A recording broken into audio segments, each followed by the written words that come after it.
The space station Nova 9 floated in the darkness like a broken moon, full of metal, smoke, and lost souls.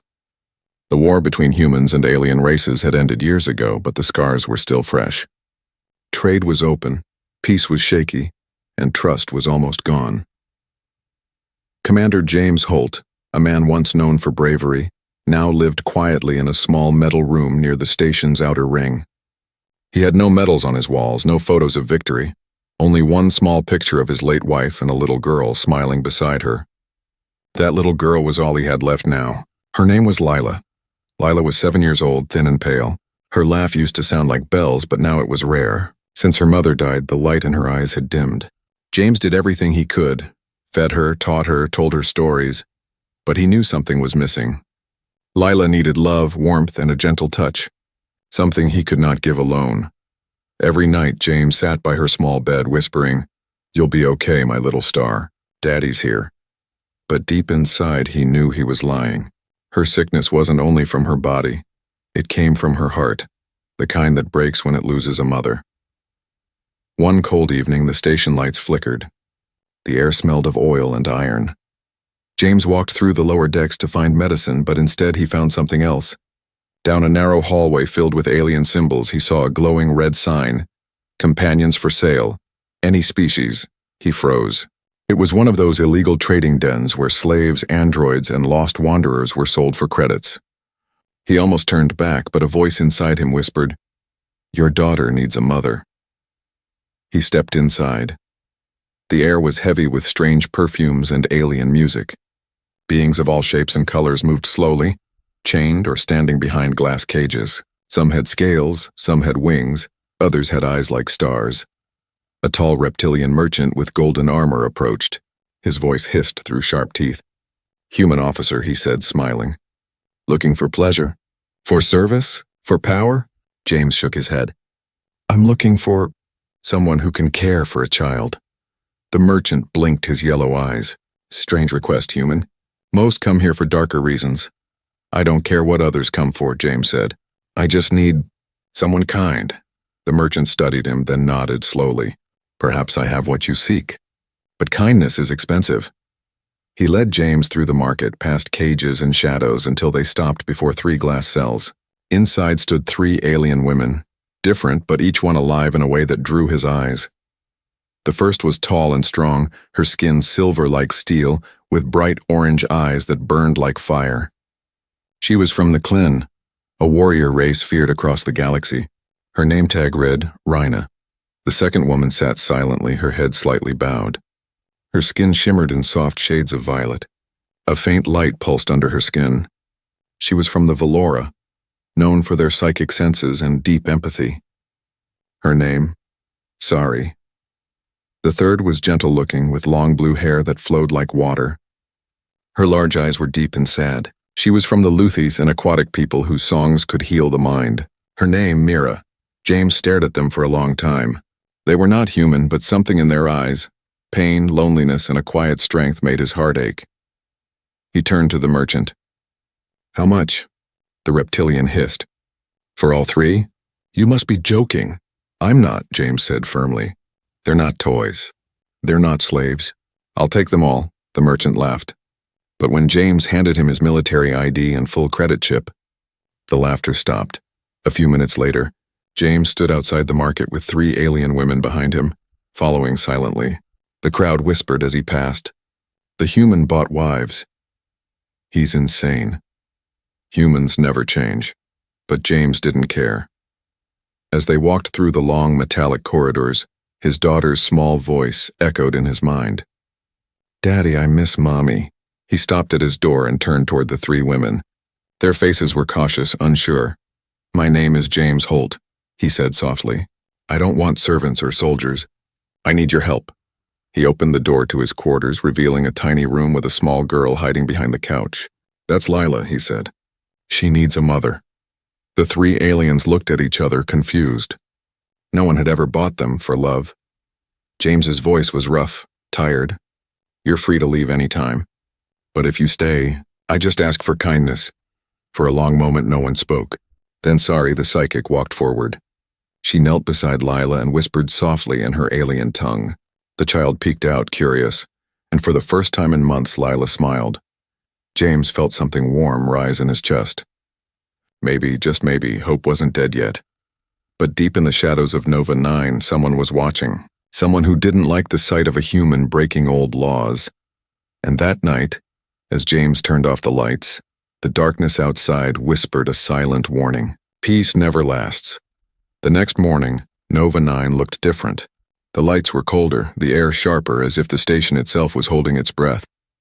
Word had already spread. The human bought 3 alien wives. Some called him mad. Others called him brave. Most called him dangerous, but James Holt didn't care what they said. His only thought was Lila. He stood in the kitchen of his small living quarters trying to cook breakfast with a shaky hand. The sound of the frying pan mixed with the low hum of the air filters. Behind him, the 3 alien women stood quietly, unsure what to do. They had slept on the floor the night before, refusing to take the bed. James turned, looking at them carefully. "You can sit," he said softly. "You don't have to stand like soldiers." The warrior woman, Rena, crossed her arms. "We are not used to this kind of place. We were trained to obey, not to sit." Her voice was strong yet tired. The psychic Sari said nothing. Her violet eyes glowed faintly, sensing emotions around her. She could feel the human's pain like fire and the little girl's fear like cold rain. The waterborne woman, Mira, simply watched. Her long blue hair moved as if underwater, her face calm but unreadable. James sighed. "You're not my property," he said. "You're here because I need help. My daughter needs you." At that moment, Lila peeked out from behind the small curtain near her bed. Her eyes met Rhina's sharp orange gaze and she froze. Rhina looked back, expressionless, then turned away. Lila stepped back, afraid. James's heart sank. "She's shy," he whispered. Sari slowly knelt down, her voice soft as a breeze. "Hello, little one. My name is Sari. You don't have to be afraid." Lila didn't answer, but she didn't run this time either. Sari smiled faintly and whispered something in her native tongue. Her psychic energy wrapped around the room like a warm blanket, and for a moment the air felt peaceful. James watched silently. It was the first time in months that Lila didn't look sad. That afternoon, James left to repair a damaged oxygen pipe on the lower deck. The 3 women stayed behind, unsure of their place in this strange human home. Rhina inspected the walls and security panels. "This place is weak," she muttered. "Anyone could break in." Mira looked around the tiny kitchen. "Humans live so small," she said softly. "So much fear, so little water." Sari smiled at both. "Maybe fear is what keeps them alive." Lila sat quietly at the table, drawing something on a metal pad. Sari walked over and looked. It was a picture of her father and mother holding hands under a blue sky. But now the drawing had 4 new shapes, 3 tall figures standing beside them. "Is that us?" Sari asked gently. Lila nodded, eyes down. "Daddy said you'll help me get better." Sari smiled. "Maybe you'll help us too."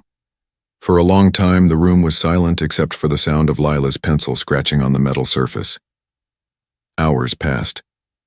The door opened again and James returned, exhausted and covered in grease. Rena stood up quickly, almost like a soldier awaiting orders. "You fixed the pipe?" she asked. He nodded. "Yes, for now." She studied him. "You are different from other humans." James laughed bitterly. "Not really. I just lost too much to keep hating." The warrior tilted her head. "And you bought us because of that loss?"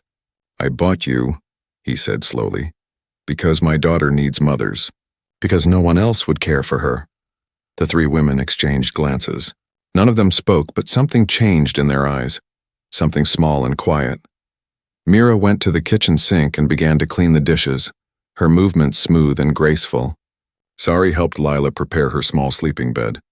Even Rhina, after a moment, took a blanket and began fixing the loose bolts on the wall panel. James watched them all, feeling strange.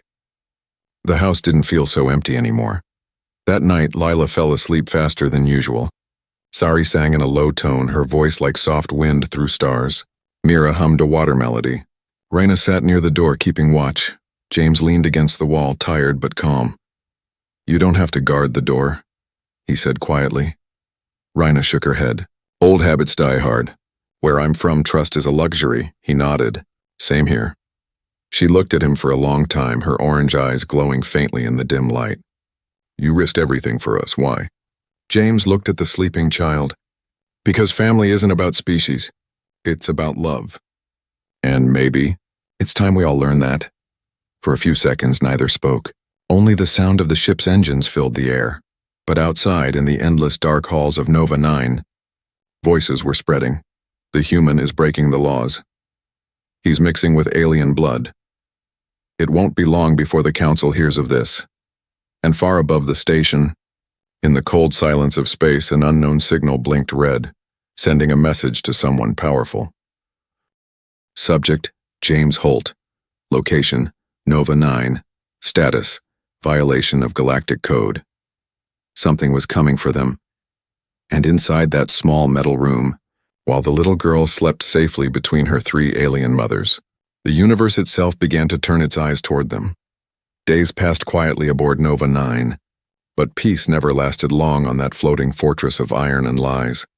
Commander James Holt tried to build a small world of calm inside his tiny home, a world where his daughter laughed again, and the sound of alien voices filled the air not with fear, but with warmth. But outside, whispers grew louder. The human broke the code. He bought alien wives. He must be punished. On Nova 9, nothing stayed secret for long, a home slowly warming inside that small metal room. The strangest family in the galaxy was slowly learning how to live together. Sari, the psychic woman, had become like sunlight in the room. Her calm voice and gentle power helped Lila sleep peacefully each night. She could sense when the child was sad, when fear crept in, and she would simply whisper, "You are safe." Mira, from the water world of Luthus, filled the home with soft songs. She found a way to bring moisture into the dry air, creating tiny floating bubbles of water that danced around Lila's hands. The child giggled and tried to catch them, her laughter echoing through the halls. Even Rhina, the warrior, began to soften. She still spoke with sharp words and a soldier's tone, but sometimes when she thought no one was watching, she would hand Lila small metal toys she built from spare parts. James often stood by the doorway watching silently. A part of him couldn't believe this strange piece was real. He had brought them together by accident, but somehow they had become something rare, something human. The warning one evening, while James repaired a broken air vent, the door buzzer rang. He opened it to see Sergeant Vero, an old comrade from the war. His armor was scratched, his expression hard. "James?" Vero said quietly. "What in the void are you doing?" James frowned. "I'm fixing my life, Vero, that's what." Vero's voice dropped low. "You've gone too far. The council got your name. There's talk of inspection, maybe even arrest. Humans aren't allowed to mix like this." James crossed his arms. "I didn't buy slaves, Vero. I saved lives." Vero sighed, eyes filled with pity. "They don't care about that. To them, aliens are aliens. You're breaking law and pride both." James's jaw tightened. "Then the law's wrong." Vero shook his head. "You're a good man, James, but good men don't survive long out here." "I'd hide them if I were you." Without another word, he walked away, leaving the warning heavy in the air. James turned, staring at the closed door. His reflection in the metal looked tired, older than he remembered. He knew Vero was right. Danger was coming. Nightfall on Nova 9. Later that night, the station grew quiet. The outer ring lights dimmed. Only the low hum of engines filled the silence. James couldn't sleep. He stood by Lila's bed, watching her breathe. Her small hand clutched a tiny metal toy that Rhina had made. For the first time, she looked peaceful. In the corner, Mira sat with her eyes half closed, humming softly. Sari meditated beside her, eyes glowing faintly violet. Rhina stood guard by the door as always, but then something changed. The air system hissed strangely. Rhina's head turned. "Someone's near." Before James could move, the door burst open. 3 soldiers stormed in, blasters raised, faces hidden by helmets. "Step away from the aliens," one shouted. "By order of the Galactic Council, these creatures are to be taken into custody." Lila screamed. Rhina reacted instantly, faster than any human could. With a sharp cry, she struck the first soldier across the chest, sending him flying. Mira raised her hands, water from the air swirling around like blades. The second soldier slipped and crashed into the wall. Sari closed her eyes, whispering in her native tongue. A psychic wave rippled through the room. The last soldier froze, clutching his helmet as his mind filled with voices. James grabbed Lila and ducked behind the table. "Stop, you'll kill them." But Rhina didn't stop. Her instincts screamed of war, of chains, of survival. Finally, James shouted, "Rhina!" She froze. Her chest heaved, eyes burning with fury. Slowly, she lowered her weapon. The soldiers lay unconscious on the floor. The room was a mess, water everywhere, smoke rising from the broken door. Lila clung to her father, trembling. James looked around at the women. "You saved us," he whispered. "All of you." Sari opened her eyes. "No, James, we only protected what's ours now." He stared at her. "Ours?" She nodded. "Family." The aftermath moments later, the alarm lights turned red across the station. The fight had triggered the security system. They could already hear heavy boots in the hallway. James's mind raced. "We need to leave now." Rena checked the fallen soldiers' weapons. Too late. "The council will come for us." Mira touched the little girl's cheek gently. "Then we run for her." "For Lila." Sari stood tall, eyes glowing like stars. "For all of us." Outside, metallic doors slammed shut, and a voice echoed through the loudspeakers. "Commander James Holt. You are under arrest for violation of Galactic Code Section 17, harboring alien slaves and assaulting council soldiers." James looked around the room. The child, the women, the chaos. He took a deep breath. "Then we fight not as human or alien," he said. "We fight as family." And as the soldiers marched toward them, the lights flickered again. The war James had tried so hard to escape had finally come home. The alarm screamed across Nova 9, their sharp wails echoing through every metal hallway. Red lights flashed, painting the walls like rivers of blood. The voices from the loudspeakers boomed again. "Commander James Holt, stand down. You are under arrest. Surrender the aliens immediately." James stood in the middle of his broken room, holding his trembling daughter tight. Around him, chaos danced. Smoke from the earlier fight. Sparks from shattered wires and fear in every breath. But fear had no place left in his heart. He looked at Rhina, the tall warrior woman, who already had a soldier's blaster in her hand. "We can't stay," she said flatly. "They'll burn this place to the ground to make an example of you." Sari, the psychic, closed her eyes. "They've surrounded the ring, but she can sense fear among them. Some don't agree with this order." Mira, the waterborne woman, stood beside the door, her calm eyes glowing faint blue. "Then we use that fear. We move fast before command takes full control." James nodded. "There's an old cargo bay under Section 12. If we reach it, we can steal a ship." He looked down at Lila, who was clinging to his leg. "We're going home, sweetheart. Just hold on." The little girl nodded, though her eyes were wide with tears. Through the fire, they moved through the corridor like shadows. Rhina took the lead, scanning every corner with her sharp warrior senses. Sari followed, her mind stretching outward, warning them whenever she felt nearby thoughts. Mira carried Lila, wrapping the child in a thin mist that kept her hidden from thermal scanners. Behind them, distant footsteps and metal clangs echoed, council soldiers searching. James's mind raced. He remembered this station from his war days. Every passage, every vent, he'd once helped design part of its structure, never knowing he'd one day be running through it as a fugitive. "Left," he whispered, "down the maintenance tunnel." The tunnel was narrow, dark, and wet. The smell of oil and dust filled the air. James helped Mira lift Lila through a tight crawl space, then followed himself. Suddenly, Sari stopped. "Wait," her eyes glowed brighter. "Someone ahead. 3 soldiers. They're waiting in ambush." Rhina grinned faintly. "Then we won't wait." Before anyone could answer, she charged forward. Her movements were like lightning, sharp, fluid, deadly. The first soldier barely had time to shout before her strike sent him crashing into the wall. Mira followed, summoning water from a leaking pipe, twisting it into a thick mist. The other 2 soldiers stumbled, blind. James fired once, clean, controlled. One fell. The other dropped his weapon and ran. Silence filled the tunnel again. Rhina looked back, her eyes fierce. No mercy for those who would take a child. James stared at her for a long moment. "You're not just a fighter," he said softly. "You're a protector." She didn't answer, but the flicker of emotion in her eyes said enough. A promise in the dark. They reached the lower section of the station, an old cargo bay long forgotten. Rust covered the walls. The air smelled stale and heavy. But there, resting in the corner under dim lights, was a small ship, an old transport craft half dismantled but still functional. James smiled. "We can make it work." He moved quickly, starting the power core. The ship's lights flickered weakly.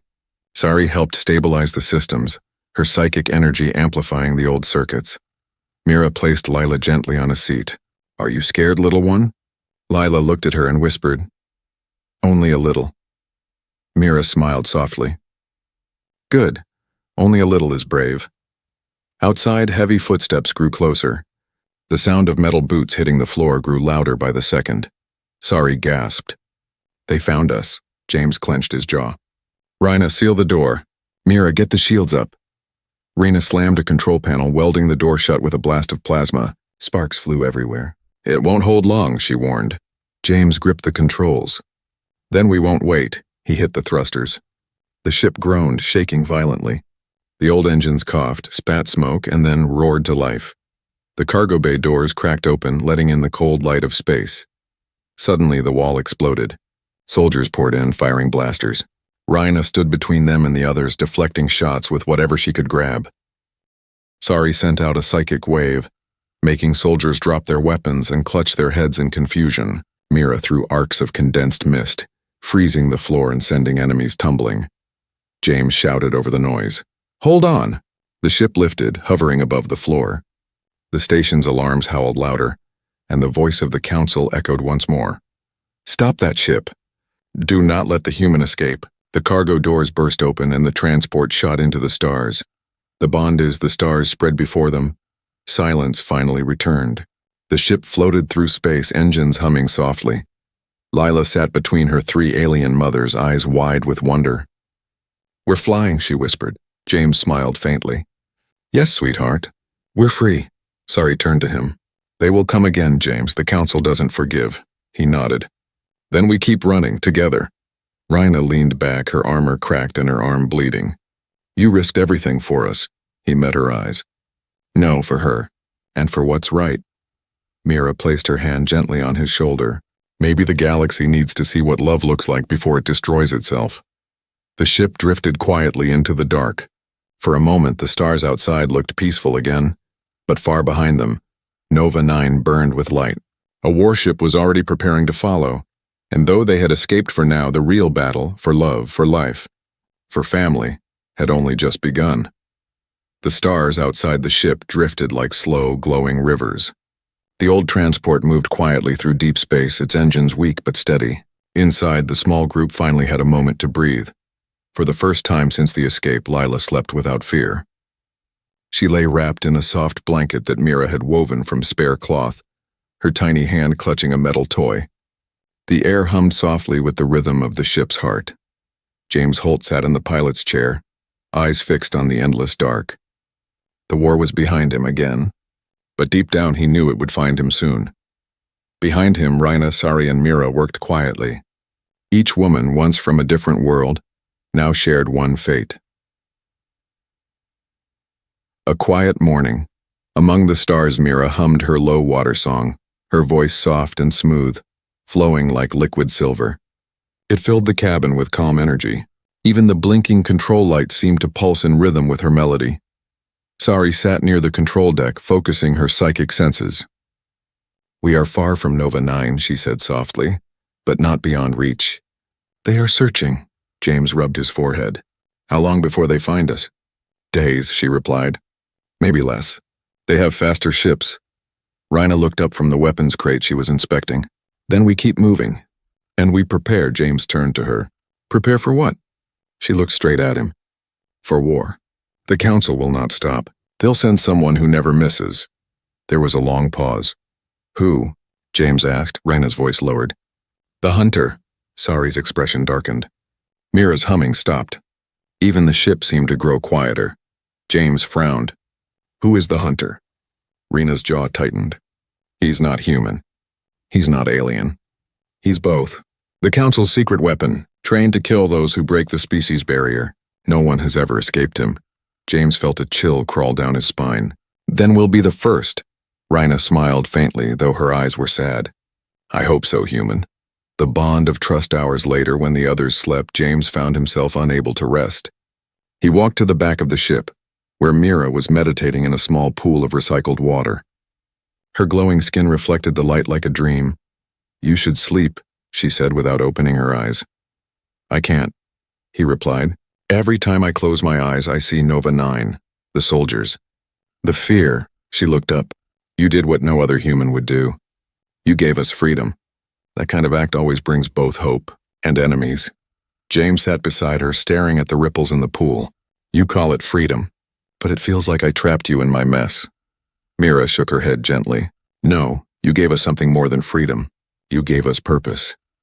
At that moment, Sari entered, holding a cup of water. She's right. You didn't just save us, James. You gave us a family again. He looked at them both, his voice low. Family. He repeated the word like it was something fragile. I lost my wife during the war. I thought I'd never feel peace again. But now when I see Lila laughing with you three, I start to believe maybe there's a future. Sari smiled softly. Then hold on to that hope. It's stronger than any law, the hunter's shadow. Suddenly, the ship's alarm beeped once. Then again. James turned sharply to the console. What is that? Rena rushed to the cockpit. Radar ping. Something's locking onto us, Mira's voice trembled. Already? Sari's eyes widened as she focused her mind outward. It's him, she whispered. The hunter. Through the viewing screen, a dark shape appeared against the stars. Sleek, silent, and fast. Its engines didn't glow. They pulsed black like a shadow moving through space. Rena cursed. He's using stealth drives. We can't outrun that, James gritted his teeth. Then we fight. Rena loaded the ship's old blaster cannons. They won't do much, but they'll make him bleed. The hunter's ship fired first. A beam of white energy cut through the void, grazing their left wing. The whole cabin shook. Lila woke up screaming. James shouted, "Hold on!" He pulled the ship into a sharp spin, dodging the next blast. Sari held Lila tight, her psychic shield glowing faintly around them. He's toying with us, she said. He wants to capture, not kill yet. Rena fired back. One of her shots struck the hunter's side. The enemy ship wobbled, but then stabilized. A voice came through the comms, cold, calm, inhuman. Commander James Holt, you have violated galactic law. Surrender the aliens and you will live. James stared at the speaker. Not a chance, the voice continued, emotionless. Then your death will be swift. The child will be taken for study. Rena's fist clenched. Over my dead body. Defiance, the small ship shook again. Sparks flew from the ceiling. Mira worked fast, redirecting coolant to the shields. Sari focused her power, trying to confuse the hunter's sensors. Almost there, James said, his hands gripping the controls. If we reach that asteroid field, we can lose him. The hunter fired again, cutting through one of the engines. The ship screamed in pain. Rena shouted, "We're losing power." James took a deep breath. Then we dive. He pushed the controls forward. The ship dropped toward the asteroid field, spinning through floating rocks of ice and metal. The hunter followed. Inside, the lights flickered. Lila cried softly, her hands gripping Sari's arm. Mira prayed in her alien tongue. Rena's face was calm and fierce. Outside, a massive asteroid passed close enough to scrape their hull. The hunter fired but missed. James grinned through the chaos. You're not catching us today. For a moment, silence returned. The radar went blank. The hunter's ship was gone. A fragile victory when everything grew still. Mira checked Lila's pulse. She's safe. Sari nodded weakly. We escaped. For now. Rena looked out the window. He'll come again. He always does. James exhaled, shoulders heavy. Then we keep running. Until we find a place where no one cares what species you are. Mira looked at him softly. And if that place doesn't exist? He turned to her, eyes steady. Then we'll build it ourselves. Outside, the stars shimmered quietly, unaware of the fragile family drifting between them. Half human, half alien, but all heart, and somewhere far behind them, in the silent dark, the hunter's ship flickered back to life. He had found their trail again. The stars outside were no longer peaceful. They were cold, sharp, and full of eyes. The small ship drifted in silence, hiding among the giant asteroids that spun slowly through space like ancient stones. The hunter was gone, for now, but everyone on board knew he would return. Commander James Holt sat at the controls, his face pale from exhaustion. The lights on the dashboard flickered. Fuel was almost gone. Power levels were low. They couldn't run forever. Behind him, Rena, Sari, and Mira stood in quiet discussion. Their voices were low but serious. Rena said what they all feared. He will find us again. The hunter never gives up. The council will send more ships. Sooner or later, they'll catch us. James turned, his voice steady but heavy. Then we keep running. I'll protect you and Lila no matter what it costs. Rhina looked at him, her eyes fierce. You can't protect us from an entire galaxy, James. Sari stepped forward, her violet skin glowing faintly in the dim light. There might be another way. James frowned. What way? Sari hesitated, then whispered. We surrender. We turn ourselves in. Maybe the council will listen if we speak the truth. Rina's hand slammed against the wall. The council doesn't listen, Sari. They experiment. They erase. You think mercy exists in a system built on fear? Mira's soft voice cut through the tension. But we can't live in hiding forever either. The child deserves peace. They all looked at Lila. She was asleep again, curled up near the window, her small face lit by the faint glow of the stars. She looked peaceful, unaware that the universe wanted to destroy her family. James stood quietly for a long time, his hand resting against the cold metal wall. His voice finally broke the silence. I fought for the council once, he said. I believed in their laws. I thought I was protecting peace. But peace built on hate is a cage. Sari looked at him softly. Then what do we do, James? He turned slowly, meeting each of their eyes. We fight for our own peace, not theirs. A message from the enemy, the ship's comm system suddenly crackled to life. A cold voice filled the room. Commander Holt, you cannot run forever. The voice was smooth, calm, and terrifying. The hunter. You are out of fuel. You are out of time. The council will forgive you if you surrender the aliens. Do it now and the child will live. James's grip on the control stick tightened. I'm not listening to you. The hunter's voice continued, emotionless. You think they love you, human? You think they will stay once the galaxy burns around you? They will run, and you will die alone. Rhina stepped forward, glaring at the speaker. He lies, but the voice only grew colder. You bought them. You own them. You think that makes you better than those who enslaved them? The words hit hard. Even the air seemed to freeze. James turned off the comm with a sharp motion. His heart pounded in his chest. Sari touched his arm gently. Don't listen to him. But he didn't speak. The silence between them was heavy. The doubt later, while the others slept, James sat alone in the cockpit. He stared at his reflection in the dark glass, his mind spinning. Was the hunter right? He had bought them, yes, but not for power, not for lust. He had bought them to save a child's heart, to give his daughter love again. Yet now the price of that love was destruction. He thought of his wife, the promise he made to protect Lila no matter the cost. What would you have done, Anna? He whispered to the stars. He heard footsteps. It was Rhina. She stood by the door, silent, her orange eyes dim. You can't sleep either? He asked. She shook her head. Warriors don't sleep when the end might come. He smiled weakly. You think this is the end? She looked at him for a long moment. Maybe. Or maybe it's the beginning of something worth dying for. James turned to her, his eyes tired but fierce. I can't surrender you. Any of you. Rhina's voice softened. We're not yours to surrender, James. But we choose to stand with you. She placed her hand on his shoulder, firm and warm. If we fall as one family. The choice by morning, the decision was made. They couldn't keep running. They couldn't hide forever. James activated the navigation system and set a new course, toward Illyria, a free world outside council control. A place rumored to protect outcasts and hybrids. Sari helped Lila strap into her seat.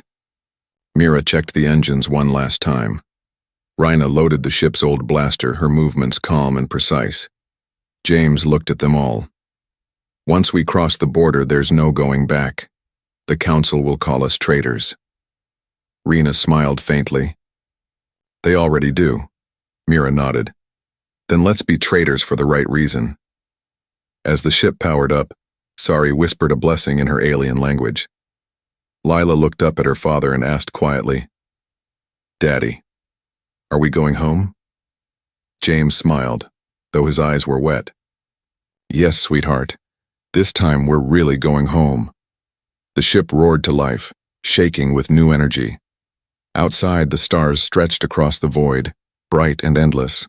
But deep in the black distance, a single light followed them. The hunter had found their trail again. And this time, he wasn't coming to talk. The engines of the small ship screamed as it cut through the edge of the Illyria system, a border world where laws of the Galactic Council no longer reached. The air inside the cabin buzzed with tension. They were almost safe. Almost. But behind them, moving like a silent shadow, came the hunter.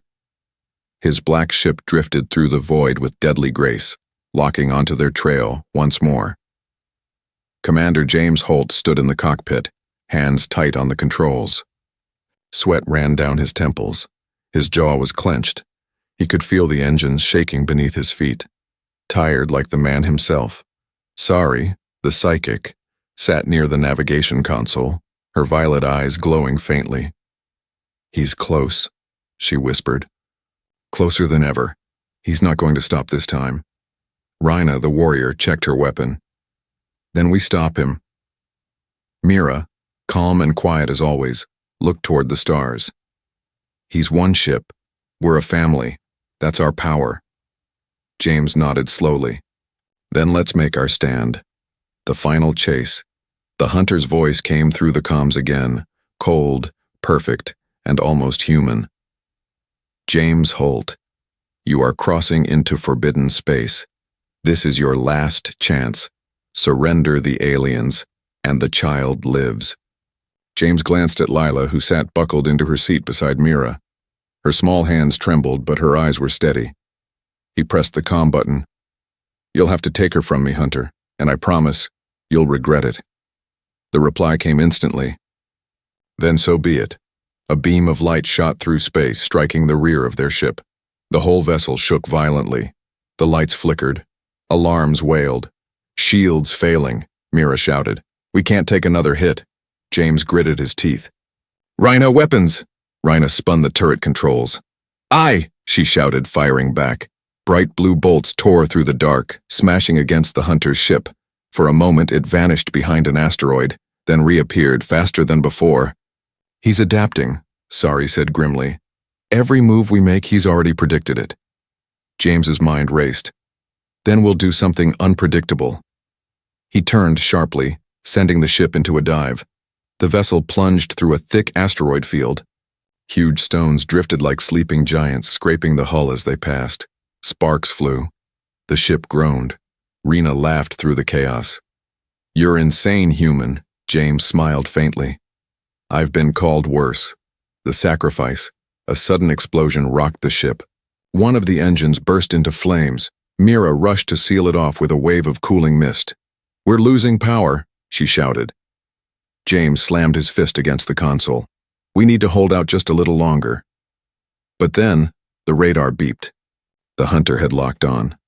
The voice returned calm as ever. "Goodbye, Commander." A final shot fired, a white-hot beam heading straight toward them. In that moment, Rhina moved without thinking.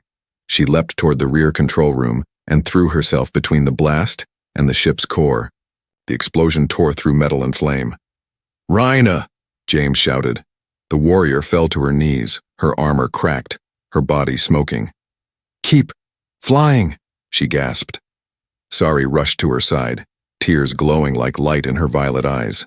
"Don't you dare leave us." Rhina managed a small, fierce smile. "No warrior dies alone." Her eyes turned toward Lila. "Take care of the child. Teach her to be strong." And then she was gone. The ship shook again, fire spreading through the back. James's heart burned with fury. "That's enough!" he shouted. He pulled the ship around, heading straight for the hunter's vessel. Mira gasped. "James, what are you doing?" Ending this. The final stand. The hunter's ship loomed large now, a black mountain of steel and hatred. James pushed the throttle forward. The warning light screamed. Sari's voice shook. "You'll die." James's eyes were calm. "I already did, the day the war began. This time I die for something right." He turned to Sari and Mira. "Take Lila. Get her to Illyria. Promise me you'll raise her. Sari gripped his arm. We can't leave you. You have to, he said softly. She needs mothers, not a soldier. He pressed a few buttons, locking the cockpit door behind him. James! Sari shouted, banging on the door. Inside, he smiled faintly. Tell her I love her. He pushed the final command. The ship's autopilot disengaged. The human took full control, steering straight into the hunter's vessel. The two ships collided in a brilliant explosion of light. The stars themselves seemed to blink. The new dawn, when the light faded, only silence remained. Hours later, a rescue crew from Illyria found the wreckage drifting among the asteroids. In the middle of it, one small escape pod floated intact. Inside were Leela, Sari, and Mira. The child opened her eyes, whispering, Daddy? Sari held her close. He's gone, little one. But he's with the stars now. Years passed. Lila grew under their care, strong, wise, and kind. The girl with 3 alien mothers became a symbol across worlds. She spoke to both human and alien leaders, teaching them her father's words. Family isn't born, it's chosen. And whenever she looked at the night sky, she could almost hear his voice. My daughter needs a mother. Lila would smile softly and whisper, She has 3, Daddy. And she'll never forget you. The stars above Illyria shone brighter that night, as if a human soul was watching, proud of the family he built and the peace he died for.